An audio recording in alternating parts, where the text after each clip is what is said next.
I'm here with New York-based yoga teacher Peter Lyons, and what a ride he's had.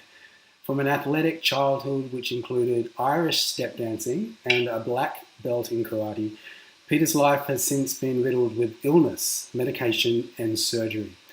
But he is certainly making the most of it all, and since getting into yoga 2 years ago, his focus is now on holistic health and wellness. Peter, welcome. How are you? Thank you, Caleb. It's a pleasure to chat with you today, man. How are you? I'm very well, and it's a pleasure to chat with you. So firstly, let's start with your very colourful athletic history. Do you want to tell us about that? Yeah, I was as a young kid, I started getting into different types of sports. I played baseball for a couple of years. I played basketball. I was pretty terrible at basketball, actually. I was in seventh grade, and they made me play with the fifth and sixth graders. I was so bad.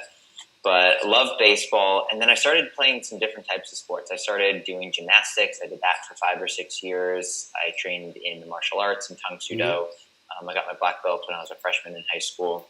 So I trained in that for about 6 or 7 years. I swam in college. I was on the rowing team I swam in high school. I was on the rowing team in college, and kind of dabbled in different types of movement and exercise since then. And then I took my first yoga class probably 4 or 5 years ago at this point. Right. And then I really started getting into it about 2.5 years ago when my girlfriend and I started dating. So tell us what led you to yoga. Originally, it was just an exercise class for me. My cousin and I went. He was an aerial yoga instructor at the time. And he and I started going to a gym across the street, New York Sports Club, when we were living in Connecticut. And it was just a fitness class for me. I went and I was like, oh, this is kind of cool. It's a good workout. The yoga instructor at the time, I'll never forget, Yoga Bob. He was an older guy. He was probably 60 or so years old, just like totally jacked up. And I was like, that's awesome. I was like, I want to do that. So that's what got me into it initially. And then I stuck around for a whole host of other reasons. Now, sadly, you were diagnosed with ulcerative colitis and rheumatoid arthritis at a very early age. Tell us about that and how it impacted your life. Yeah, I was 7, maybe 8 years old when I was first diagnosed with ulcerative colitis and arthritis at the same time, and just a whole host of issues with digestion and inflammatory bowel disease, IBS, and it was pretty bad. It took over. It came from my mom has it, my uncle has it as well. Right. And at a very young age, it was pretty debilitating. There were times when like all of my joints were hurting, like my knees, my ankles, my hips, my wrists, my shoulders, like everything. I couldn't walk around. I couldn't carry myself. And that must have been really hard, being so active at a young age, athletically active. Yeah, it was tough, but I was playing baseball at the time. I was doing karate at the time, so I ended up being held back a grade or two, and there was times when I had to take a few months off. I ended up having surgery when I was about 9 years old. They took out my colon, sewed me back together, and then since then it was all just kind of like the road to recovery. But I was like pumped full of all different types of medications and steroids and everything. And it wasn't until a couple of years ago, about 3 years ago at this point, that I saw one doctor, and she told me, she said, I asked her what the long-term game plan was. And she said, we're just going to keep you on this medicine that we have you on right now. And I was like, okay, like, but what's the long-term plan? And she's like, that is the long-term plan. We're going to keep you on this medicine. I started looking into some symptoms of this Humira that I was taking. And I was like, no, like I can't take this long-term. This is not a long-term solution for me. I need to figure out a way to heal myself and take care of my body. I was like, what if I change my diet? What if I change something up? And she was like, it doesn't matter what you do. She said, you're always going to have this thing. I was like, okay, yeah, well, I'm always going to have it, but that doesn't mean that I'm not going to be able to somehow fix myself. So I knew in my head that there was some way that I could take control of it. And so there's a lot of different things that I was doing at the time. I was smoking a lot of cigarettes at the time. I was going to different raves and festivals, and there was a lot of different, I was taking a whole host of different types of substances, and I was drinking a lot. And it was then that I started to put together, like, among other reasons, all of those things that I was doing, eating tons of junk food, like, it was actually taking a really, really bad toll on my health. And I had been taking a leave every single day for years, all through college, in order to be the mascot in college. Like, I had to take a leave every single day. And I was like, I don't want to do this anymore. Like, it's literally destroying my body. But it wasn't until I was like 23, 24 years old that I started to realize that. And then that's when I was like, okay, let me find a nutritionist, let me find a new doctor, let me change my health plan around, and that's kind of when I started practicing yoga for the first time also. And it was one of the only exercises that I could continually do, even when my body was hurting, because I'd wake up some days I couldn't get out of bed because everything was just achy with this arthritis. Come to find out later, I was eating a ton of foods that I was allergic to. And a lot of it just had to do with what I was putting in my body. But yoga was one of the only exercises that I could continue to do while my body was still achy. I would just take a restorative class, or I would take it really easy, and I could continue to move and learn how to be super mindful. And it was one of the really big things that's helped me through over the past couple of years.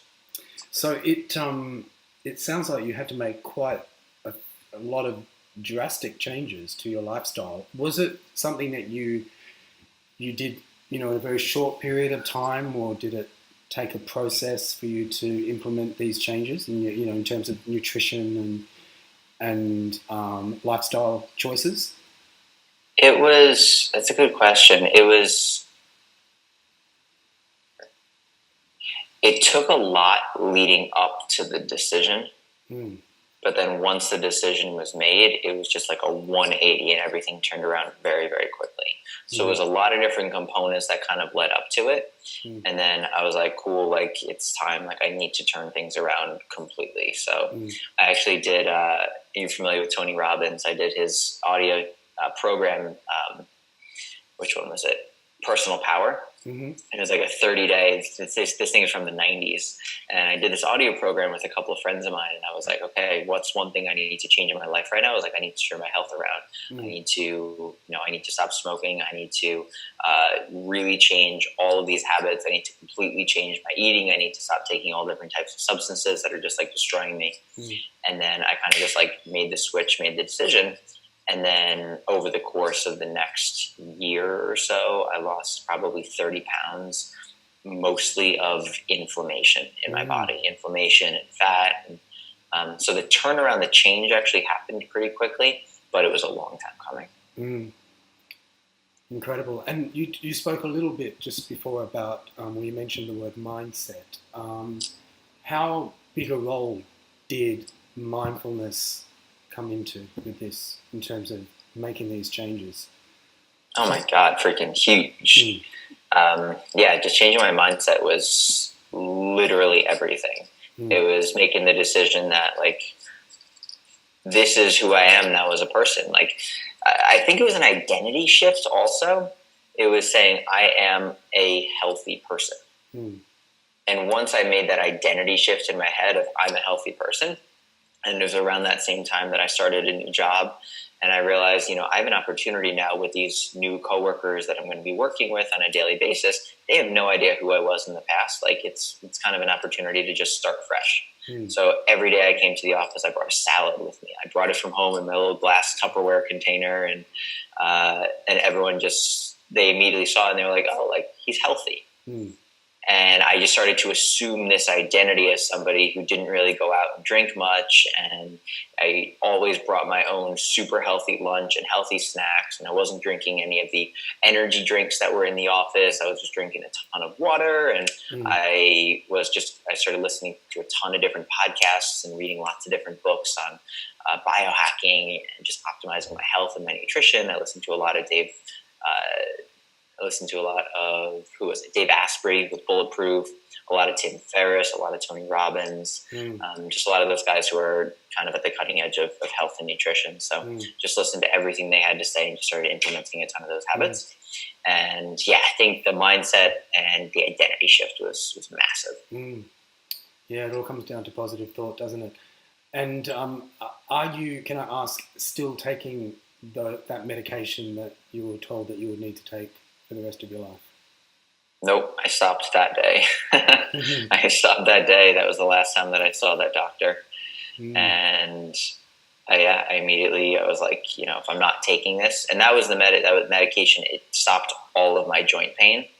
So right after that, it was really, really painful because I was like, I'm not going to take a leave. I'm not going to take Humira, and I'm going to figure out how to get rid of the swelling and this inflammation.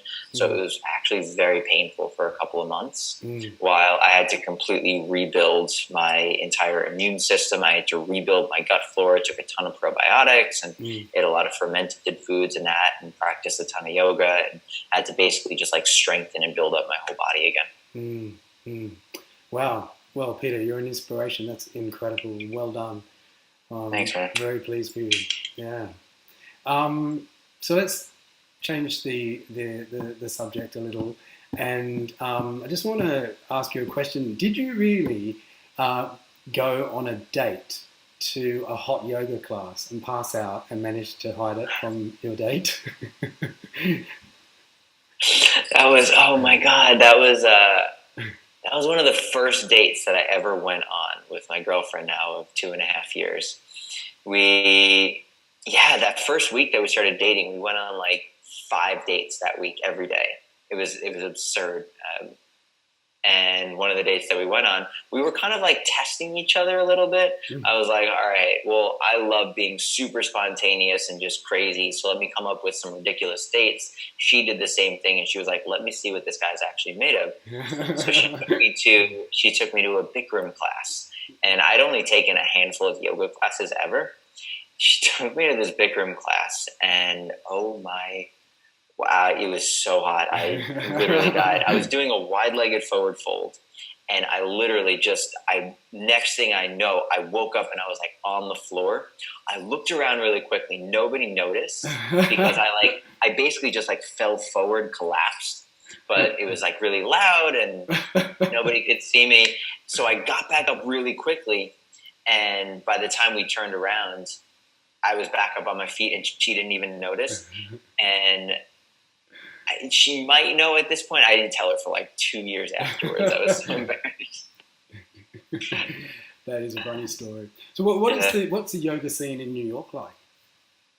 Oh man, everybody does yoga here. It's insane. There's at least one yoga studio on every single block. It's absurd. The number of different types of yoga studios that are here. And it's exciting too, because there's all different types of yoga where you can test out all these different types and different styles and different practices and different teachers, and just find something that really resonates with you. Because I meet so many people that they try one yoga class and they say, I don't like yoga. But it's like, well, not all yoga is created equal. If you go to, one of my hip hop yoga classes, it's going to be way different than going to a Kundalini yoga class or a Satya yoga class or a Vinyasa yoga class or a power yoga. They're all going to be so different. And I think that that's so indicative of the fact that there's so many different cultures here in New York City. But I love that. And it's sort of like, if you don't do yoga or some sort of similar type of physical activity, then you're sort of the outcast here. It's kind of flipped the way that from what it used to be like 10 years ago or so. Well, when I come to New York next, I'm definitely going to check out some classes. Now, we're running out of time, unfortunately. I'd love to keep chatting, but we're going to have to wrap it up. But before we do, can you leave us with some Peter Lyons words of wisdom? Yeah, absolutely. Yoga related or just life related? Whatever you like.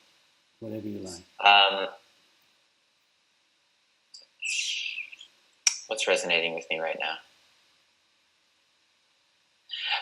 I think the most important thing that I've really been focused on right now is having a North Star, something that really excites me, and having something that I'm working towards in the long term. And it took a really long time, and part of this whole journey that I've been on has been figuring out, where do I see myself in 5 years? Where do I see myself in 10 years, in 20 years, in 30 years, in 50 years? So what's that sort of that driving force that I see myself working towards? And a lot of that was a combination of figuring out, what do I love to do? What gives me energy? What excites me? What am I really good at?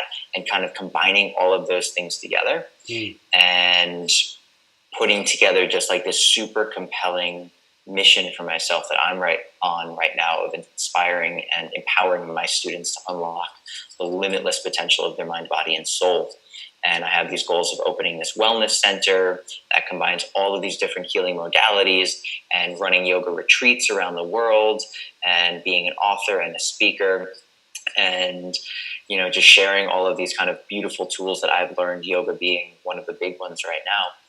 And because I'm working towards something that's so compelling and so exciting for me, it makes me excited to wake up super early in the morning, wake up at 4:30 in the morning to go teach a 6 o'clock class, because I know that I'm having an impact and I'm making a difference in those students' lives. So I think that the thing that I would share right now is that people talk about this all the time, but find something that excites you to actually wake yourself up, like to get up first thing in the morning. And I was like, that's such bullshit. You know, everyone's like, my passion wakes me up. I don't need an alarm clock anymore. Well, yeah, like I still need an alarm clock to wake me up in the morning. But just having something that's so compelling that I literally go to bed thinking about how excited I am to get up and go do this thing in the morning. And I find myself dreaming about it. And I wake up like in the middle of a dream. So my parting words of wisdom would be to really spend some time and maybe take a vacation, maybe take a couple of days of just really journaling and thinking and meditating on what it is that excites you, what fires you up, what lights you up, what are you good at, what are you passionate about, and putting all of those different things together and figuring out, what are you working towards? What's the impact that you want to have on the world? What's this legacy that you want to leave behind? Because it makes all of the little steps in between figure themselves out, where I don't have to figure out step by step. Well, I do, like one little piece at a time, and these little hurdles that I overcome. I don't know what's next, but I know what I'm working towards. So every time I'm presented with a decision, I just ask myself, how is this aligned with what I'm working towards? Instead of, you know, should I take this job or that job or this promotion or this opportunity, in terms of how is it going to benefit me right now? It's like, how does this fit into that bigger picture? And then it just makes everything else just worthwhile and meaningful and impactful and just inspiring. And I think it's all about living your truth and stepping up to your true purpose. And I think when you're on the path, everything just really flows, doesn't it? It does, and so quickly too. Like once everything is sort of lined up, it's incredible over these past couple of years how quickly everything has sort of come together. And even in the past 6 months, just an amount of momentum that started to build. Well, you've only been teaching yoga for a very short period of time, and you're doing so well. And I think it's it's evidence that, you know, when you are on the path, everything flows and things manifest very quickly. Absolutely. So we're going to leave it there. For everyone who's watching, you can catch Peter teaching hip-hop hot yoga at Y7 Studio in New York City.